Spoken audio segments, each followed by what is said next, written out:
This lecture is entitled State and Church in the High Middle Ages, 1000 to 1300 AD. Our focus in this short lecture is some of the early history of England. As we saw before in a previous lecture, with the fall of Rome, England found itself in a very desperate situation. The original inhabitants of England, called the Celtic Britons, were suddenly overrun by various Germanic tribes, Angles, Saxons, and Jutes from Scandinavia or Northern Europe, Denmark, Sweden, Norway. These Angles, Saxons, and Jutes had been kept out of England by Roman armies. When the Romans withdrew from England, the Celtic Britons, who had come under the control of the Romans, were now left on their own to deal with these invaders of Angles, Saxons, and Jutes. None of these groups, Celtic Britons, Angles, Saxons, or Jutes, was strong enough to gain control over the whole of England. Instead, what developed is the so-called Heptarchy, or 7 various kingdoms of Angles, Saxons, Jutes, and Celtic Britons, and until the late 800s, those kingdoms remained separate entities. England was not a unified whole after the collapse of the Roman Empire until the reign of a great king by the name Alfred the Great of Wessex, who reigned as the King of Wessex from 871 until 899.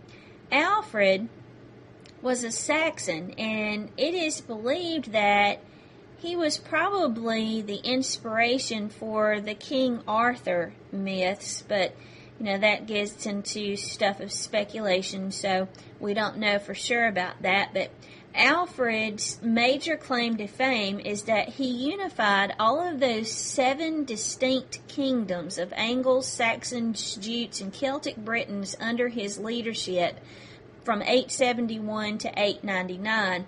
Alfred the Great is the first king of England, the first king of unified England. This begins a period in English history called Anglo-Saxon England, and of course there are many kings of England, and this lecture is not intended to talk about all of those. We're just going to talk about a few. At one point in English history, from 1016 to 1035, the English found themselves under the control of a Viking king from Denmark by the name of Canute. Canute was shortly thereafter followed by a man named Edward Confessor, who reigned as the King of England from 1042 until his death in 1066. Edward Confessor's major problem was that he died without an heir. He had actually been married to a woman that was forced upon him by one of his noble advisors. This noble advisor had forced Edward Confessor to marry his daughter.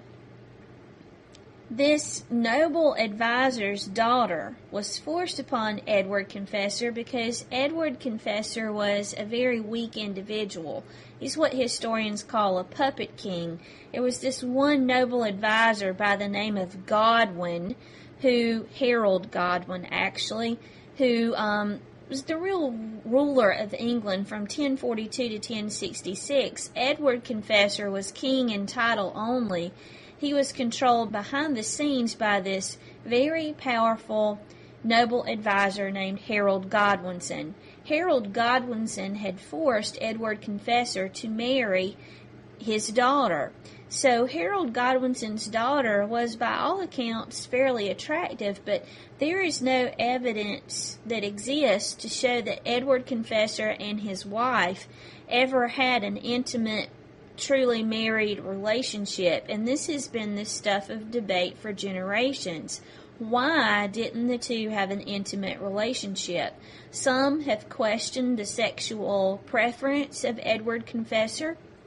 Some have said that he and his wife were so extremely religious that they were married in name only, that Edward lived as a monk and his wife lived as a nun, taking vows of celibacy, that they would be married but not married in every sense of the word. Some have said that this was Edward Confessor's revenge on Harold Godwinson, that he may have been forced to take Harold Godwinson's daughter as his wife, but she didn't have to be a true wife to him. Therefore, his revenge was to never sleep with her. So, whatever the reason why, Edward Confessor died in 1066 without an heir.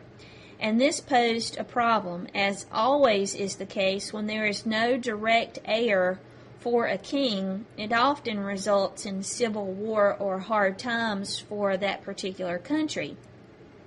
Harold Godwinson had had a son, and many thought that Harold Godwinson's son, also named Harold, should succeed Edward Confessor.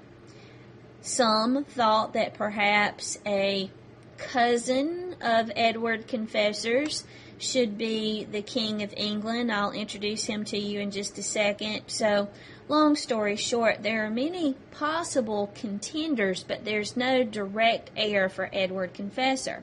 What normally happened in England with the death of a king was a period of official mourning, where the people of England were supposed to, even if they weren't really, they were supposed to act depressed and upset for several months, wear black, etc., and the job of the king would be done by his heir, his successor, but that heir or successor would not be officially crowned until several months of mourning had passed. Well, what we know about Edward Confessor's death is that he died early in the morning on a January day in 1066, and that very afternoon, despite tradition, Harold Godwinson's son, also named Harold, seized the throne and had himself officially coronated, rejecting tradition of months of mourning.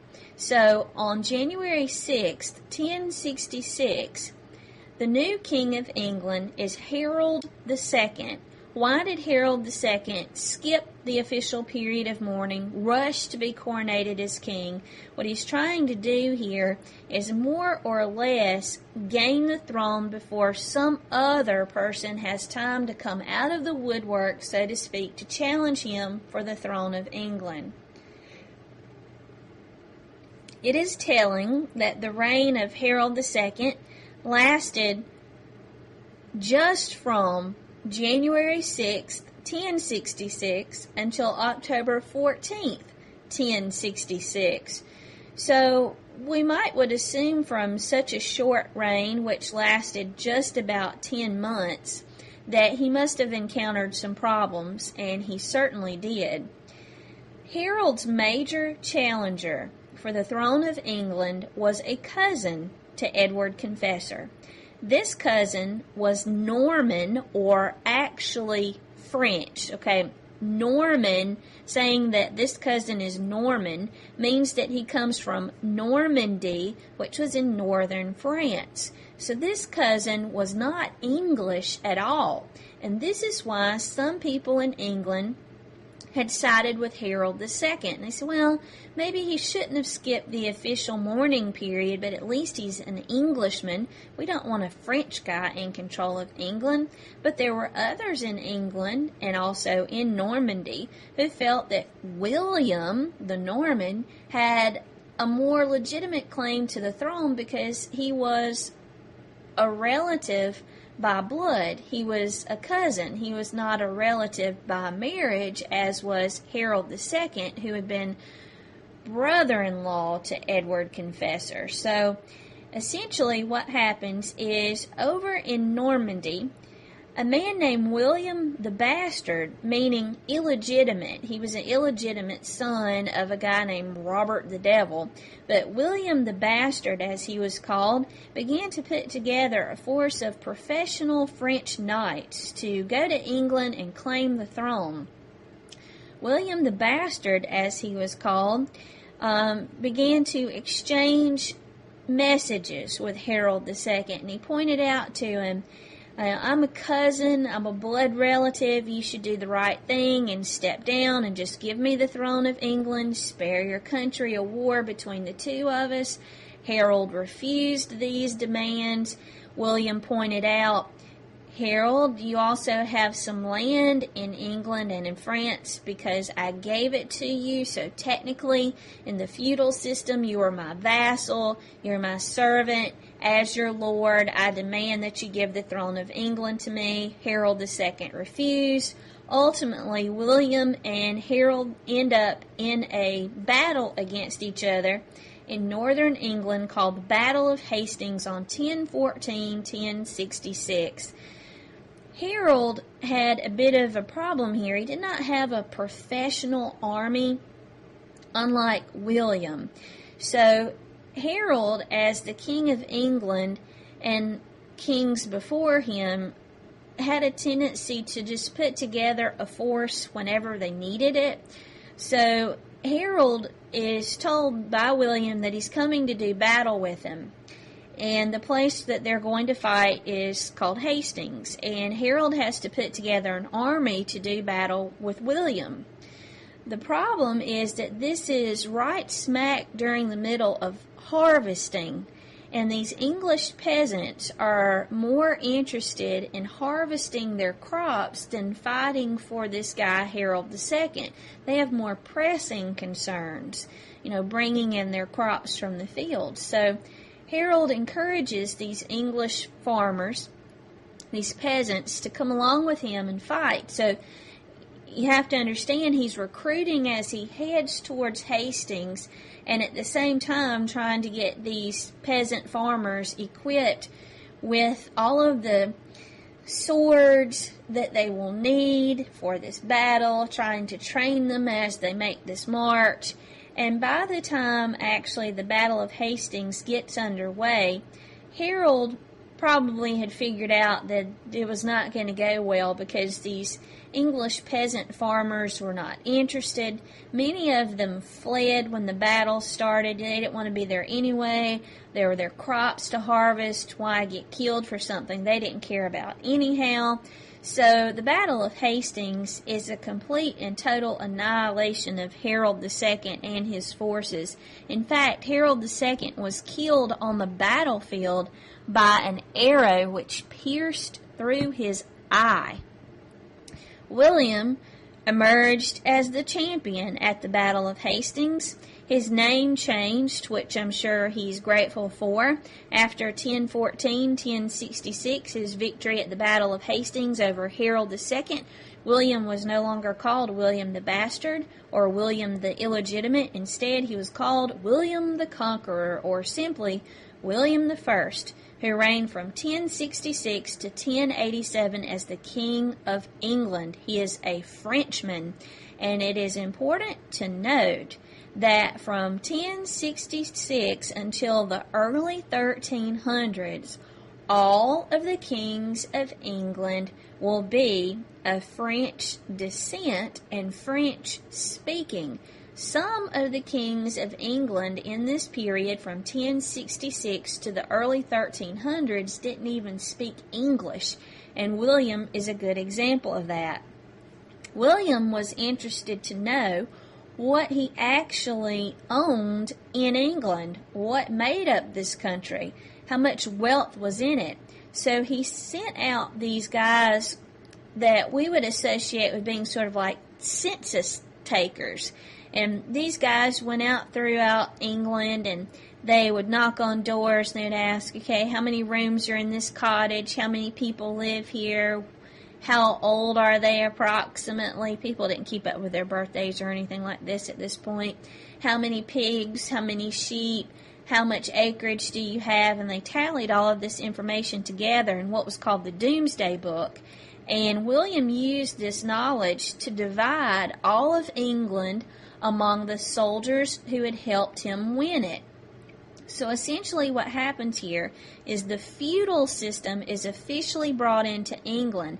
About 25,000 Normans who had served William gained control over 2 million English men and women and all of their property. the vassalage of England occurs. The English people become vassals and servants to the Normans who have conquered their country. In this period, we see a dramatic change in the English language. To this point, the conquest of England by the Normans, the English spoken in England was very Germanic sounding and in structure and form, and it was called Old English. It is completely and totally unrecognizable to modern English speakers. The way our language began is just as foreign to us as something like German is today. So when the French or the Normans invade England, their language, French, mixes in with this Germanic Old English to form what we call Middle English. And though it has some strange sounding words and rhythm to it, Middle English is recognizable to modern English speakers. If any of you have ever read in Middle English the Canterbury Tales by Geoffrey Chaucer, then you have, in fact, seen Middle English. This ends our lecture on State and Church in England.